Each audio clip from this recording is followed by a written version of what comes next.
Sir start करें।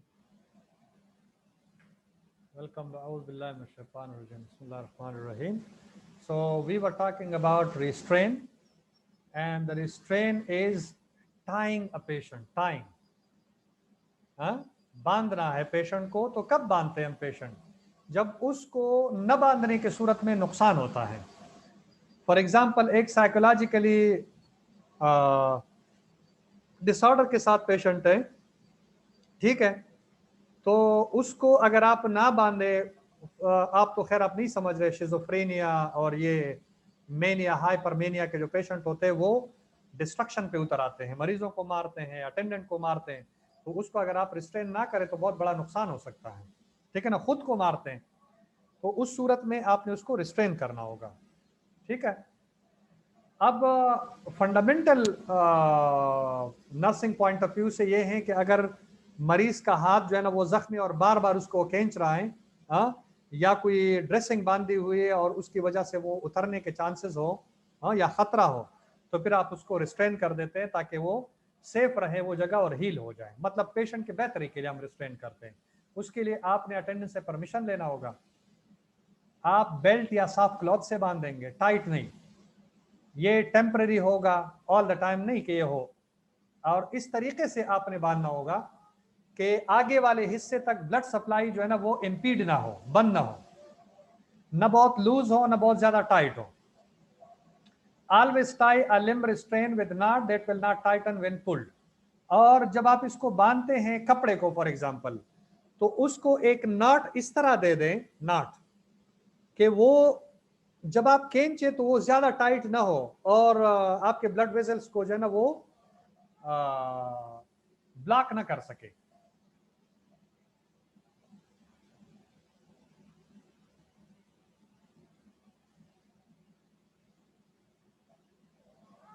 अच्छा जी, side rails. अब पेशेंट के जो बेड्स होते हैं ये वाले साइड रेल कहलाते हैं। ये जो है ये यहाँ पर ये साइड रेल है। साइड रेल का मतलब है कि ये प्रोटेक्टिव, जैसे कहते हैं ना बार्स होते हैं बेड के चारों साइड पे, या तो खैर लोअर और अपर साइड पे ये तो ऑलरेडी परमानेंट होते हैं। ये भी परमानेंट है, ये कि निकल भी सकते हैं। निकालने अगर पेट जरूरत पड़े कि इसको निकाले तो इसको आप निकाल के रख सकते हैं, या फिर ये है कि उसको खींचे नीचे लेके जा सकते हैं, या उसको नीचे आप कर सकते हैं, ठीक है जी। तो ये साइड रेल है। How to increase patient mobility when on bed. Patient जब बेड पे होता है तो उसकी मोबिलिटी को कैसे इंक्रीज किया जाए। Help to increase patient mobility, helps to prevent fall of unconscious patient. ये जो है मोबिलिटी को कैसे, जैसे ये बंदा आप देख रहे हैं पेशेंट, ये उठने की कोशिश में ये उठ रहा है, बैठ रहा है, लेकिन इसको सहारा देके, तो ये सहारा देने के लिए भी है। और अनकॉन्शियस पेशेंट है तो चारों तरफ आपके साइड रेल होने चाहिए ताकि वो उससे गिर ना सके। When side rails are used, then bed should be maintained at the lowest position. और अगर साइड रेल्स आप उतारे तो ये बेड को इसके अपने जो है ना वो क्या होते हैं, गियर होते हैं, इसको आप गियर कहें या कोई भी अनलॉकिंग चीज जो है, अपर लोअर, इसमें जो आला लगा हुआ होता है उस आले को किस तरीके से इस्तेमाल किया जाए कि ये नीचे जाए फिर ऊपर जाए। तो इसको लोवेस्ट लेवल पे रख के अगर साइड रेल ना हो, ताकि अगर पेशेंट गिर भी जाए तो उसको चोट ज्यादा न लगे। या पेशेंट मतलब गिरना तो खैर that is somehow very dangerous, लेकिन ये है कि अगर वो इनकेस जरूरत पड़े तो उसका हाथ फर्श तक पहुंच सके, वो अगर बैठे तो पांव फर्श तक पहुंच सके ताकि वो गिरे नहीं। Home fire mostly result from careless disposal of cigarette. ये अगर देखे तो ये फायर है, रिस्ट्रेन था, फॉल था, फायर है। Home fire mostly result from careless disposal of cigarette, matches, faulty electric wiring, in hospital usually from short circuit. Home जो फायर है वो ज्यादातर केयरलेस डिस्पोजल ऑफ सिगरेट की वजह से होता है। मैचेस जो आप जलाते हैं, फॉल्टी इलेक्ट्रिक वायरिंग, और जो वायर जो है वो फॉल्टी हो, मतलब वो सही तरीके से नहीं लगा हुआ हो, in hospital usually short circuit, hospital में शॉर्ट सर्किट की वजह से होता है, ठीक है जी ना, तार आपस में जो है ना वो लग जाते हैं और फिर जो है ना वो जल जाते हैं, तो आग भी लग सकती है। Organisation should have fire alarm, extinguisher and hydrant system in every area. तो ऑर्गेनाइजेशन को चाहिए कि फायर अलार्म हो, एक्सटिंग्विशर आग बुझाने वाला आला हो, या हाइड्रेंट सिस्टम हो, पानी से जो है ना आग को बुझा सके in every area. Organisation should have fire exit door, यानी जिस हॉस्पिटल में ऑर्गेनाइजेशन काम कर रहे हैं वहां पर एग्जिट डोर मौजूद हो। Once the smoke is detected the nurse should follow the mnemonics, race for others. अब रेस को हम आगे कर देते हैं कि रेस क्या है। All nurses, clients and family members including children should know the step when they themselves catch fire. Stop, drop and roll for self. ये अगर आप देखें तो इसमें लिखा रेस क्या है, ये एक्रोनिम है या निमोनिक्स जिसको कहते हैं। If the area is safe to enter, take out the client. तो R for rescue, R for rescue the patient. A for alarm, pull the fire alarm to report the exact location, कि पता चले कि कहां पर fire जो है ना वो आग पकड़ी हुई है। Confine the fire by closing all the doors. Doors को जो है ना वो क्या करे, कन्फाइन करे, कन्फाइन द फायर, महदूद करे उसको, by closing all the door, तमाम दरवाजे बंद करके, ताकि वो दूसरी जगह पर न जाए। Extinguish, use the fire extinguish, और जो आग बुझाने वाला आला है उसको आप इस्तेमाल करें। स्टॉप वेयर यू आर, ये स्टॉप, ड्रॉप एंड रोल है। Stop where you are,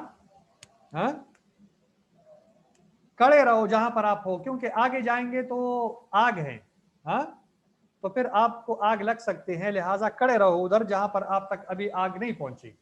drop to the ground and cover your eyes and mouth your hands. Drop to the ground, जमीन पे आप ड्रॉप करें, अपने आप को गिरा दें इस तरीके से। कवर योर आईज, आंखों को छुपाएं, and mouth with your hands, आंखों और माउथ को अपने हाथों से जो है ना वो छुपाएं, ताकि अंदर जो है ना वो जो सेंसिटिव ऑर्गन्स है वो आपके न जल जाए, specially eyes and tongues and those. Roll over and cover and back, roll over and back and forth until the flames are out. हम क्या करते हैं कि जैसे इसको आप देखें, ये है स्टॉप, ये है ड्रॉप और ये है रोलिंग। ये देखो ये रोल कर रहा है ताकि अगर आग लगी हुई है तो जमीन से लगते ही वो बुझ जाएगी, तो ये रोलिंग।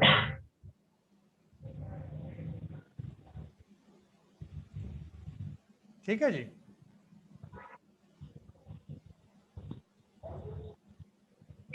अच्छा जी, अब ये है कि इलेक्ट्रिक हैजर्ड्स जो हैं, electric hazard, electricity wire should be grounded in a good working condition.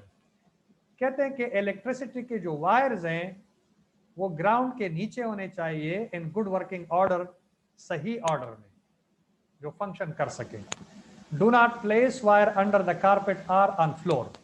Carpet या फ्लोर के नीचे जो ना कभी भी जो तार हैं, वायर हैं, वो प्लेस ना करें। No loose wire or connection, कोई लूज वायर ना हो। Grasp the plug not the cord while unplugging. कहते हैं कि प्लग को करें, नॉट द कार्ड। अगर आप तार या उसके आगे जो प्लग के जो कार्ड्स लगे हुए उससे आप खींचें तो निकलने का भी खतरा होता है, आपको लगने का भी खतरा होता है जहां पर ये कार्ड्स लगे हुए। Unplugging, keep the electric equipment wire away from sink, bathtub and shower. ये जो इलेक्ट्रिक इक्विपमेंट हैं या वायर हैं, इसको सिंक जहां पर पानी है, बाथटब है और शावर है उससे दूर रखें, क्योंकि जैसे ही वो लग जाए तो फिर वो हालत खराब हो जाती है। Keep all the electric appliances out of the reach of children.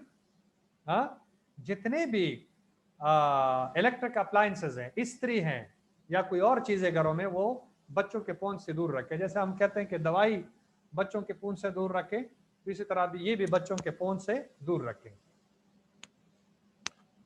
Poison, lock all potential toxic agent and medicine as well. जितने भी दवाई हैं, चाहे वो टॉक्सिक हैं या दूसरे मेडिसिन हैं, इसको लॉक कर दे, अलमारी में बंद कर दे। Avoid storing toxic agent in food container. Avoid storing toxic agent in food container. जो टॉक्सिक एजेंट है उनको फूड कंटेनर में रखें। Do not remove container label and label the container. Do not remove container label and label the container. ये कह रहे हैं कि जो भी कंटेनर है, कंटेनर का जो लेबल है वो कभी रिमूव ना करें। और जब भी आप कंटेनर में दवाई रखें तो उसको जरूर लेबल कर लिया करें। जहां पर भी आप रखते हैं लेबल कर लिया करें जरूर। Do not keep poisonous plant at home. जो पॉइजनस प्लांट्स हैं, मतलब खुश्क लकड़ी हैं, उसको घर में ना रखें अंदर।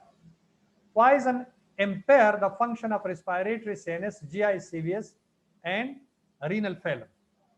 कहते हैं कि पॉइजन जो है वो रिस्पायरेटरी सिस्टम के फंक्शन को, central nervous system, gastrointestinal system, cerebrovascular system और किडनी फेलियर का सबब बनते हैं।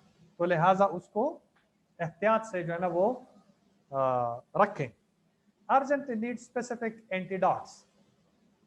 और आपको ये भी पता होना चाहिए कि अगर आपको कोई केमिकल लग जाए तो इसका एंटीडोट क्या है। यानी इसको कहते हैं ना कि आग लग जाए तो उसका एंटीडोट पानी है, उस पर पानी फेंके। अगर मुंह में कोई तेजाबियत है तो उसको जो है ना बाइकार्बोनेट डाल दे तो वो न्यूट्रलाइज हो जाएगा। तो हर किसी का अपना एंटीडोट है। एंटीडोट का मतलब है तोड़। अर्जेंटली नीड स्पेसिफिक एंटीडोट, उसका तोड़ जो है ना वो निकालें। तो तोड़ निकालने के लिए आपके पास उसके मुतबादिल होना चाहिए, उसके अगेंस्ट। ये करने के बाद आपने कौन सी चीज इस्तेमाल करनी है।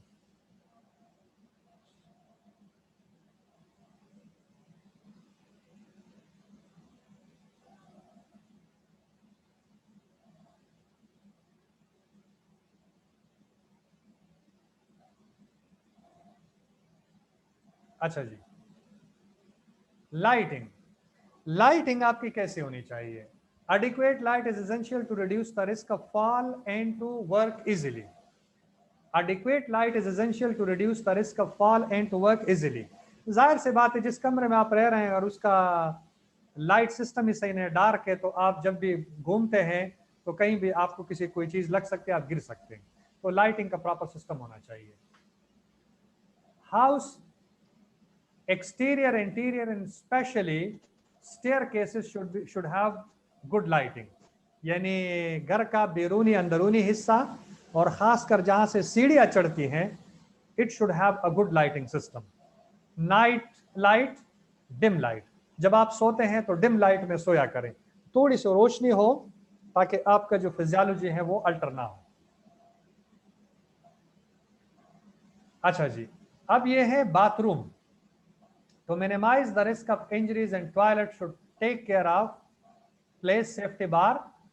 जैसे मैंने कहा ये सेफ्टी बार है, इधर आप देखें ये वाला, ये सेफ्टी बार है। अगर आप यहाँ खड़े होते तो इसको पकड़े, अगर आपने शावर लेना है तो इसको पकड़े, ठीक है ना।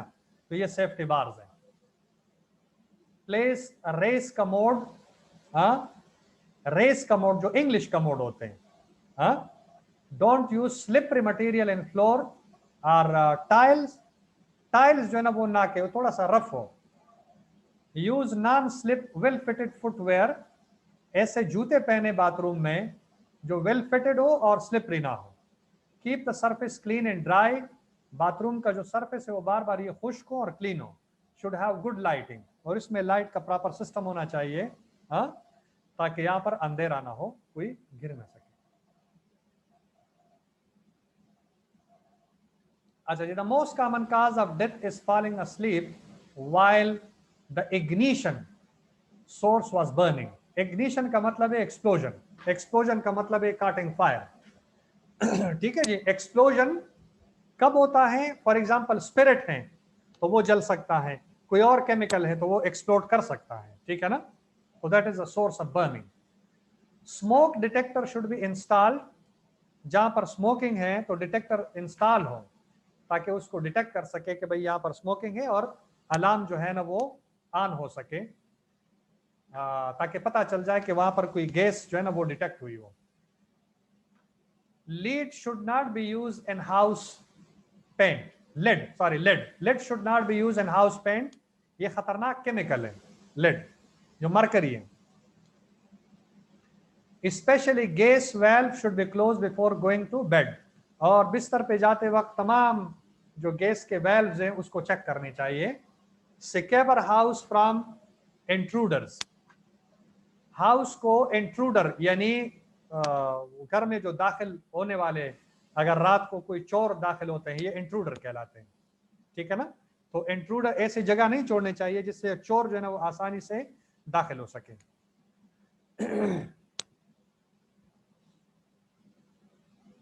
अच्छा जी, दीज आर द रेफरेंसेस।